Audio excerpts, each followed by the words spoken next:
Aminin man natin o hindi, madalas na ang panlabas na anyo ng isang tao ang nagiging basihan ng karamihan sa atin kung paano natin tinitingnan ang ugali o kayang gawin ng isang tao. Ngunit ang katotohanan, may mga pagkakataon na ang maamong mukha ay nakakalinlang.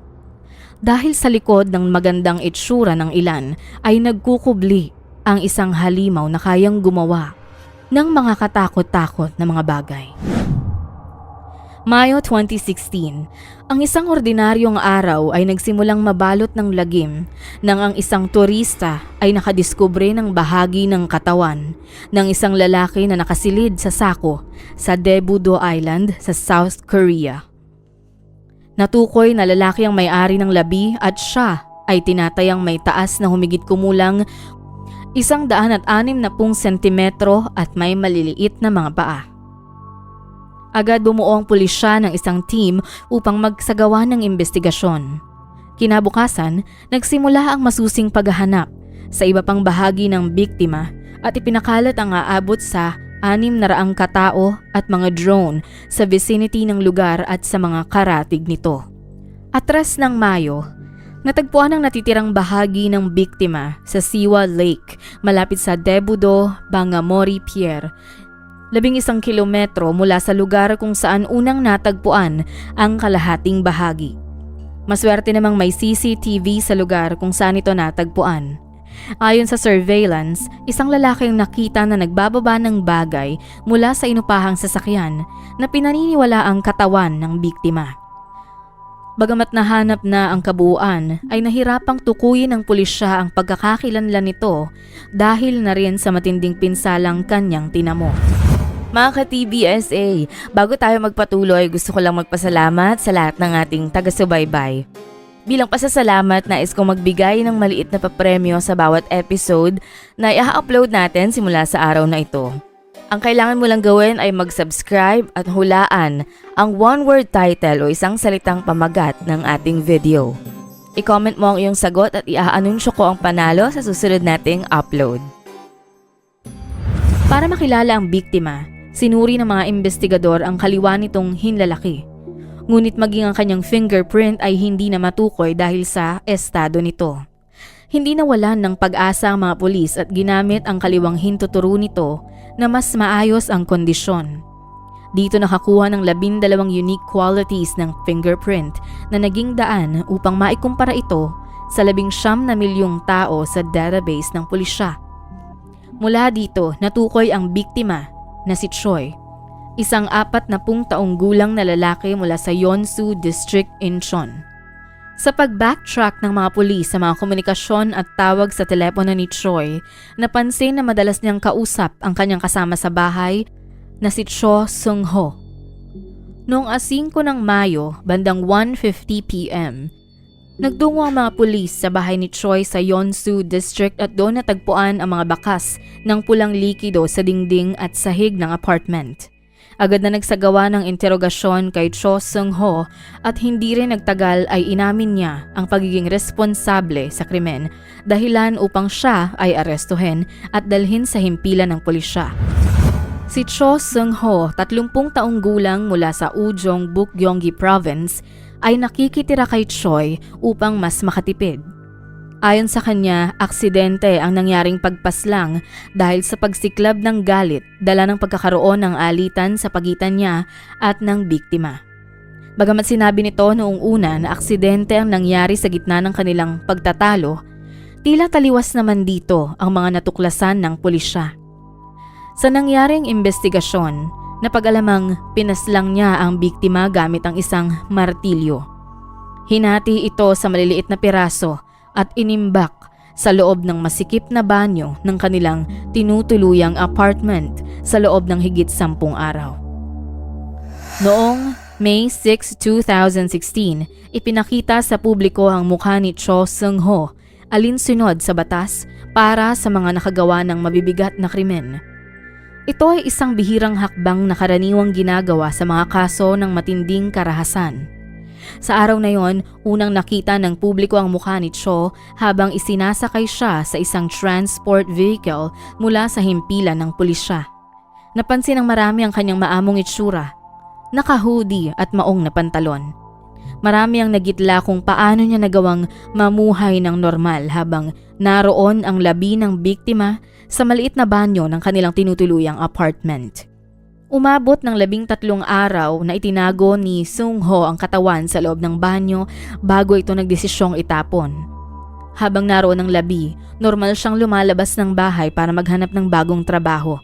At meron din itong nakatakdang date sa kanyang kasintahan sa araw ng kanyang pag-aresto.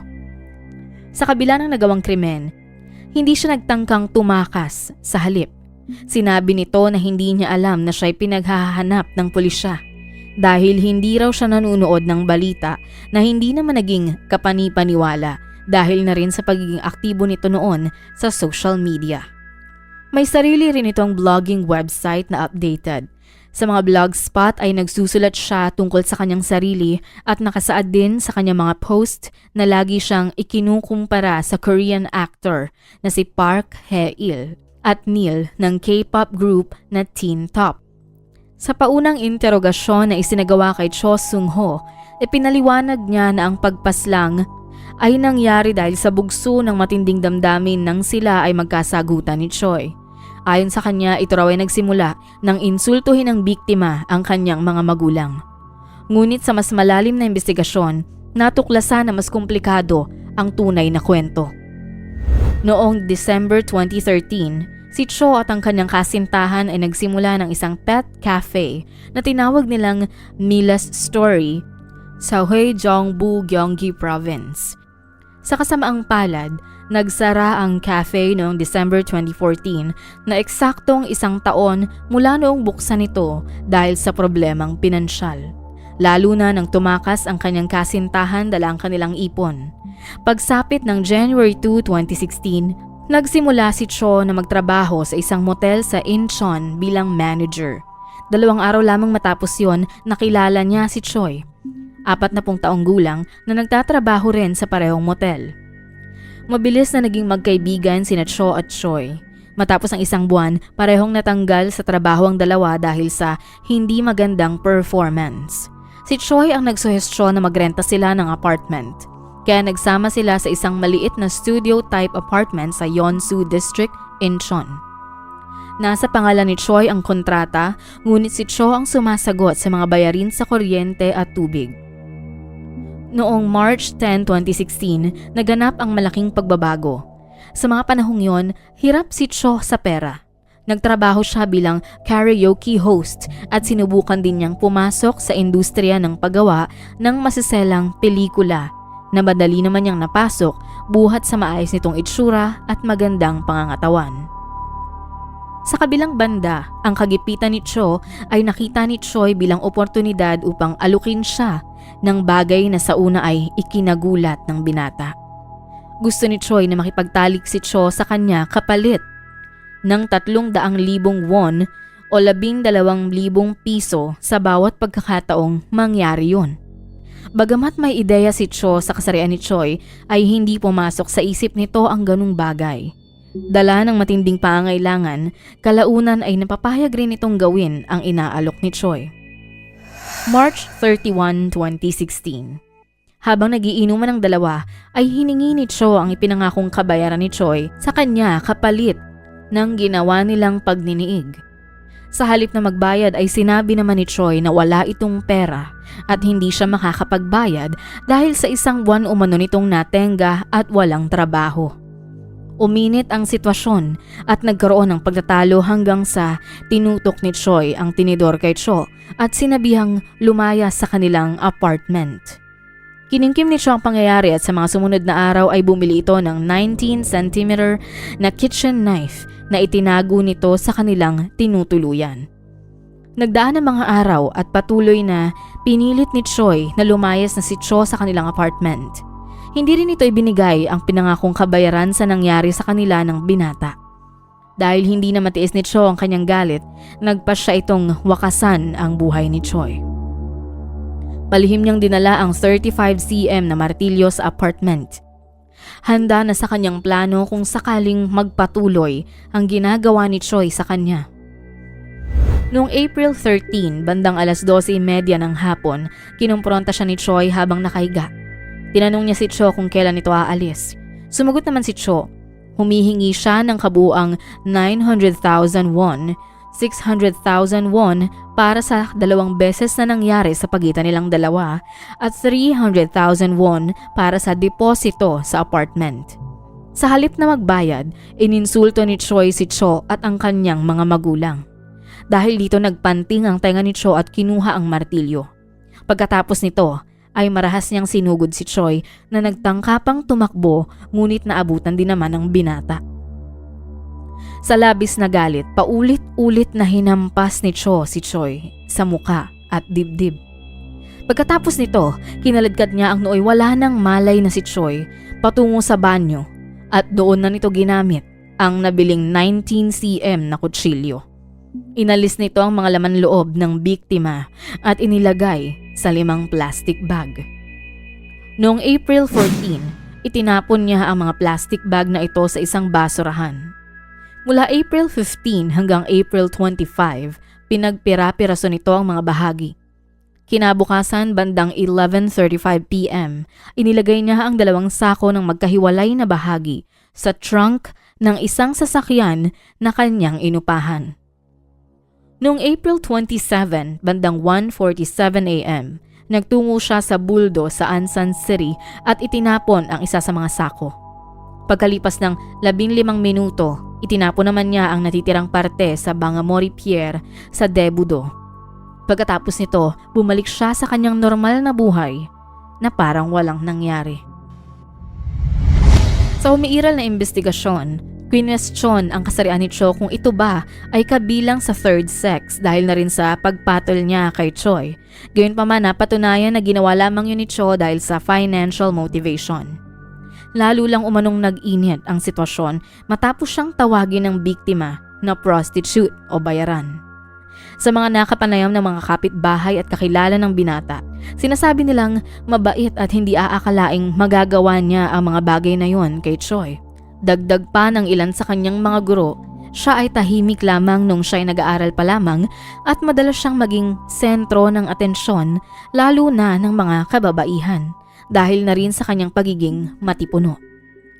Gayunpaman, may mga kaibigan siyang mula high school na nagsabing may mga pahiwatig na noon pa man ng kakayahan ni Cho na maging bayolente dahil may isang pagkakataon na dinurog nito ang paa ng isang pusa gamit ang bato. Dagdag pa nila, masyado siyang sensitibo sa mga pangiinsulto. Isang dating katrabaho rin ni Cho ang nagsabi na noong Enero, 3 buwan bago ang krimen, tinanong umano siya ni Cho kung ano ang pinakamabilis na paraan ng pagkitil ng buhay ng isang tao. Ayon sa mga dating katrabaho, palaging maingat at planado ni Cho ang kanyang mga kilos, kung kaya't may mga hindi naniniwala na bugso lamang ng biglaang tensyon ang nangyari sa pagitan niya at ni Choi. Maaari umanong sinasabi niya lamang ang mga ito upang mas mapagaan ang kanyang sintensya o makakuha ng simpatsya mula sa publiko. Ayon sa mga criminal psychologist na sumuri sa kaso, malaki ang posibilidad na pinagplanuhang maigi ang nangyari. Gayunpaman, mahirap na gumawa ng konklusyon dahil karamihan ng impormasyon na hawak ng pulisya ay nanggaling mismo kay Cho Seung-ho. Noong May 8, sinabi ni Seung-ho na meron siyang sakit sa pag-iisip na dahilan kung bakit nagawa niya ang marahas na bagay na yon kay Choi. Ayon pa sa kanya, hindi niya umano na kayanang makontrol ang kanyang mga aksyon. Humiling siya na masuri ang kanyang mental health. Sumailalim siya sa lie detector test at psychological profiling upang malaman kung siya ay isang psychopath. Ngunit ayon sa mga resulta, wala siyang mental illness o mga katangiang nagpapakita ng pagiging psychopathic. Gayunpaman, natuklasan na si Cho ay may mababang self-esteem at intelligence quotient. Nakita sa pagsusuri na meron siyang konsepto o pag-uugali kung saan iniisip niyang mawawala ang mga problema basta hindi niya ito nakikita. Napansin ng mga psychologist na si Cho ay hirap makita ang kabuang larawan ng mga sitwasyon at madalas na nakatuon lamang sa maliliit na detalye. Mababa rin ang kanyang kakayahang makatuklas ng problema. Dahil sa kakulangan ng malalim na pangunawa, binibigyang kahulugan niya ang mga bagay ayon sa kanyang sariling pananaw at pinapansin lamang ang ilang aspeto.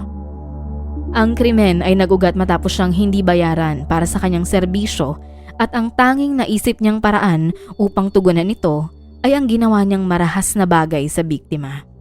Ayon kay Professor Lee Soo-jong mula sa Gyeonggi University, isang eksperto sa criminal psychology, maaaring may borderline intelligence si Cho Seung-ho, isang kondisyon na mahirap ipaliwanag gamit ang teorya sa psikolohiya.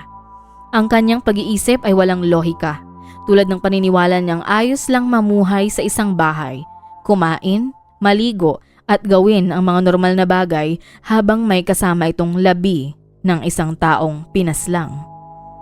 Nais ng mga taga-usig na ipataw sa kanya ang parusang pagkitil ng buhay. Sa kabila nito noong October 28, 2016, sa unang paglilitis sa Suwon District Court, Ansan Branch, siya ay hinatulang makulong ng habang buhay. Pagsapit ng April 13, 2017, binawasan ng Seoul High Court ang kanyang sentensya mula habang buhay na pagkakakulong, ginawa na lamang itong 27 taon. Dahil hindi na umapila si Cho Seung-ho, inasahan siyang makakalaya sa May 2043 sa edad na 57. Ang kasong ito ay nagpapatunay na wala sa itsura ang kapasidad ng tao na gumawa ng mabuti o masama. Gayun din naman, may mga taong nakagagawa sa atin ng masama ngunit wala tayong karapatang ilagay sa ating mga kamay ang batas. Si Cho Seung-ho ay maliwanag na naging biktima rin ngunit ang kanyang naging tugon ay dahas. At dahil doon, masasabi nating wala na rin siyang pinagkaiba sa taong halang ang sikmura. Kung ikaw ay umabot na sa bahaging ito ng video, maraming salamat sa iyo. Para sa iba pang istorya, huwag mong kalilimutang mag-subscribe sa aming channel at kung may nais kang ma-feature na kwento na sa tingin mo ay angkop sa channel na ito, maaari mo itong isulat sa comment section. Ito ang Tagalog Bizarre Story Archives.